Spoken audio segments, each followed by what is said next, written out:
people, it's your girl Adeola. Welcome to the Christmas edition of Keeping It Real. I'm sure that by now you've all heard that what Africa needs is not aid or investment, but knowing how to manage the resources that we already have. So far, the Western world has sent in more than 500 billion US dollars in direct aid form to Africa. But the question is, what have we done with it? $500 billion later, Africa's still poor. It's odd. Let's look at that map of the world's wealth again. The richest countries are colored yellow. Think about those high-income nations in Asia. South Korea, Singapore, Hong Kong. 50 years ago, they were as poor as countries in Africa. But now they're rich, or almost as rich as we are. Well, many countries in Africa are poorer than they were before we gave them $500 billion. I'll tell you what. There is money in Africa. There is money in Africa. There is money in Africa. Look at you. You know that some African countries don't operate on credit. Like in Nigeria, for example, where I'm from, there's nothing like buying anything on credit. If you have a car, that means you paid full cash up front before you take the car out of the car lot. And also, if you have a house in Nigeria, there's nothing like paying mortgage. You pay full price for the house before you move into the house. And if you decide you wanted to rent an apartment in Nigeria, you pay at least a year's rent before you move in. That's just how it is. Nothing like monthly payment. No. Nobody will let you walk away with a product that you have not paid for. What? No, you can't do that. So there is money in Africa, big time. The only problem is mismanagement and embezzlement. For example, the son of Zambian President Mulenga Sata was recently accused of riding, some luxurious cars that cost $350,000 within 60 days. Can you imagine? His father just became president this September and already, Now that's what I'm talking about when I say mismanagement. Also, the son of the president of Equatorial Guinea, Theodore Obiang Nguema, allegedly moved more than 100 million US dollars in suspicious funds through US banks. This same son is the minister for agriculture in their country, and his salary is like $5,000. But somehow he was able to pay $38 million for a Gulfstream jet. I'm talking about living large. This same son has a mansion in the US that he paid $35 million for. Talk about mismanagement, people. What about the president of Gabon, Omar Bongo? He was accused of suspicious wire transfers of multi-million US dollars from his country to his daughter when she was living in New York. I'm saying the money is there. And I love the fact that Nigerians have to be part of this. The late president of Nigeria, Sani Abacha, he laundered more than $2.2 billion. He kept more than $700 million in Switzerland alone. Let's just focus on those that are alive right now. Atiku Abubakar, when he was vice president of Nigeria, he was able to launder more than $40 million to the US, with the help of his wife, Jennifer Douglas Abubakar, using 30 different bank accounts in the US. No, seriously, 30 different bank accounts. Like 30, who does that? 30 different, that's a crime on its own. And our present president, good Lord Jonathan, he just announced that he and his vice president would need $1 billion naira. That's like more than $6 million for food next year, just for food. They're gonna need more than $6 million just for food. You know what I don't understand? He's been campaigning for cassava bread for quite some time now. He's been encouraging Nigerians to eat cassava bread. And I'm just like, do you need like $6 million for cassava bread? Anyway, I'm just saying that if the money is not there, the president will not be budgeting like $6 million just for his kitchen. Or you guys know that Nigerian senators are the highest paid in the world, right? No, if you don't know that, now you know. The Senate president in Nigeria gets more than $6 million US dollars per year. I heard that Obama gets like $400,000 per year, and he's the American president. So if you're looking for a job, you could apply to be a senator in Nigeria. That's like quick cash. Even the pirates in Somalia, they've made more than $400 million from piracy. The ransom money that they demand when they hijack a ship. They've made more than $400 million. And guess what they're also doing? They launder this money to like Dubai and other places where they go and just lavish it on useless things. I'm telling you, these pirates are living large. They have this Twitter account and they tweet about their parties on the beach. I'm not kidding you. Listen to this, one of their tweets on the internet. Thank God it's Friday. We're throwing a big beach party this weekend for our hostages who we've become really close with. The Russians are crazy fun. Can you imagine? No, really, they are living large. And the whole world is trying to raise funds for the famine in Somalia. Can you imagine? See, that's exactly what I'm saying. If all these people that are stealing from African money would decide to invest it back in Africa, we wouldn't have to rely so much on foreign investors. I'm just keeping it real, y'all. So I guess the question is, who's investing in Africa and at what expense?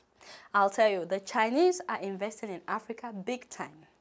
The Indians, Americans, the Germans are all investing in Africa. So many of these investors have the best interest of Africa at heart and they really want to help the people of Africa. But I'll tell you what, some of these investors could care less about the people because they are not their people. They just want to make profit. Do you guys know that Chinese investment in Nigeria is now worth an estimated $6 billion? They make our motorbikes, our textiles, our machineries, our cell phones. Even the Nigerians that make things in Nigeria, they would write made in China because so they can get people to buy it. How ridiculous is that, you know? So almost anything you buy in Nigeria would say made in China, including our wigs. You know, this is my real hair, but you know, the wigs.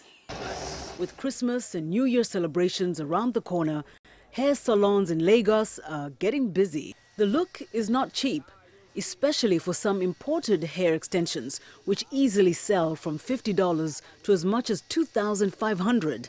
Finding buyers is the least of sellers' problems.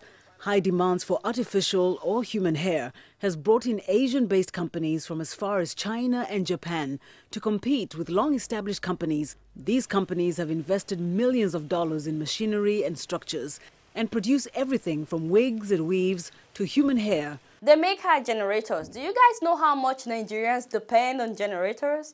Almost every home has at least one generator in Nigeria, you know, because of the unstable electricity.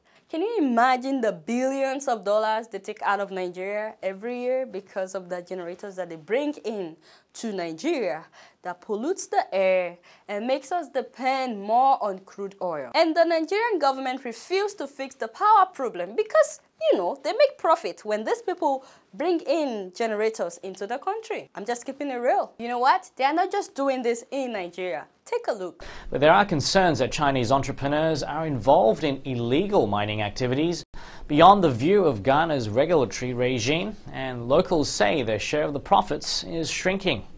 Ghana's laws say foreign companies are only allowed to work on large open-pit operations, but campaigners say Chinese entrepreneurs are also illegally controlling small-scale operations behind the scenes, typically through a local intermediary. The Chinese regime is Africa's largest trade partner, with two-way volume reaching $100 billion in 2010. The Chinese people bring their equipment, which makes the work easy for you, and they know the work too. But when you are sick, they don't pay your hospital bills, so you have to use your own money. The funny thing is the Adeola Steel Company in Nigeria, they decided to give it to Indian investors. And in 3 years, these Indian investors made tons of profit out of it, didn't pay the government a dime, and decided to rip it apart and started selling the equipment. The Adeola Steel Project is a fully integrated plant built by the federal government for processing iron ore into quality steel products. It was to be the bedrock of Nigeria's development. Vital section of the project, including the thermal power plant, which generated 110 megahertz of electricity, were completed and commissioned before the company was shut down in 1993 due to lack of working capital. The government panel, according to the chairman of the interim management committee of the steel plant, found the concessionaire guilty of asset stripping, vandalization and removal of equipment and spare parts. Though the company, which is of Indian origin, was said to have produced 250,000 metric tons of steel within the 3 years of its operation, the company paid nothing to government as required by the agreement. It is also said that the company does not have any financial records. Members of the Senate committee expressed shock at what happened at the famous steel plant, describing it as a major setback to Nigeria's development. I'm like, what are you guys looking at? How come they didn't pay the government a dime and you let them use it for 3 years? You see what I'm talking about mismanagement? Now, what about Shell that has polluted the Niger Delta area beyond recognition? The UN recently said it would take $1 billion and 30 years to clean up the mess made by Shell in Nigeria.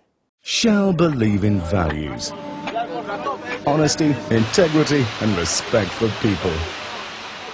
Shell also believes in the fundamental importance of trust, openness, teamwork, and pride in what we do.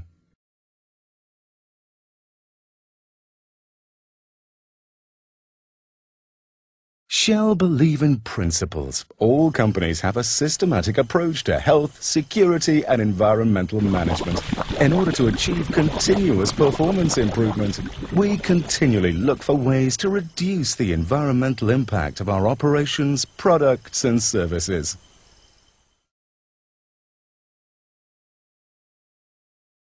Shell companies aim to be good neighbors by continuously improving the ways in which we contribute, directly or indirectly, to the general well-being of the communities within which we work.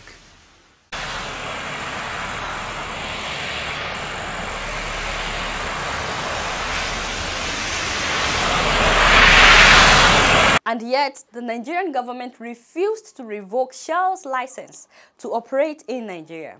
You know why? More than 90% of the Nigerian government export revenue comes from oil. So it doesn't matter what these investors do to the people of Nigeria, so long as the government gets its check. I'm just keeping it real. Again, not all foreign investors exploit Africa, but as you've seen, some of them could care less. And we can't blame them because the Africans that have the means to make a change are not doing it. Instead, they prefer to launder it to a foreign country. How stupid is that? And go there to spend it. See, it would be nice if these Africans who are stealing this money can use it to invest back in Africa. Even if it's not for their sake, for the sake of their children. Thumbs up this week goes to the students at Makerere University in Uganda who made an electronic car.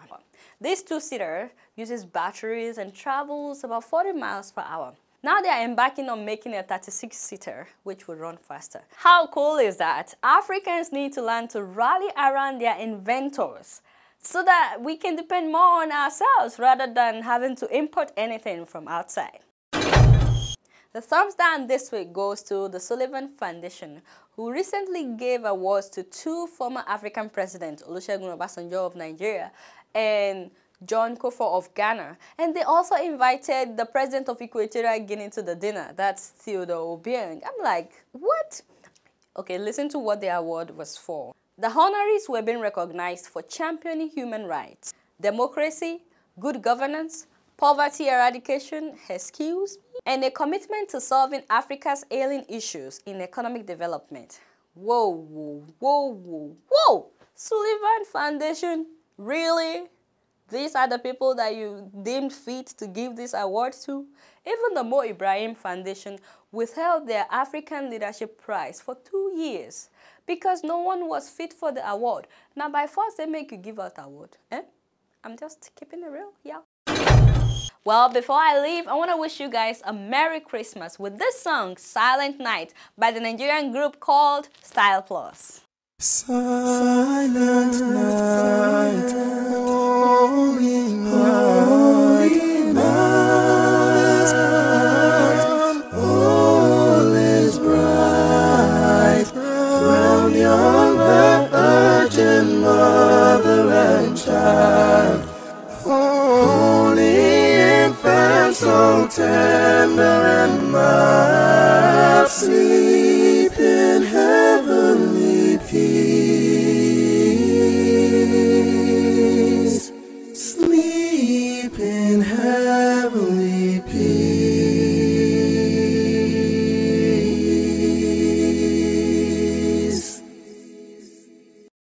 Alright y'all, it's been real and I'm keeping it real right up in here. Until next week, I'ma see y'all later. Peace out.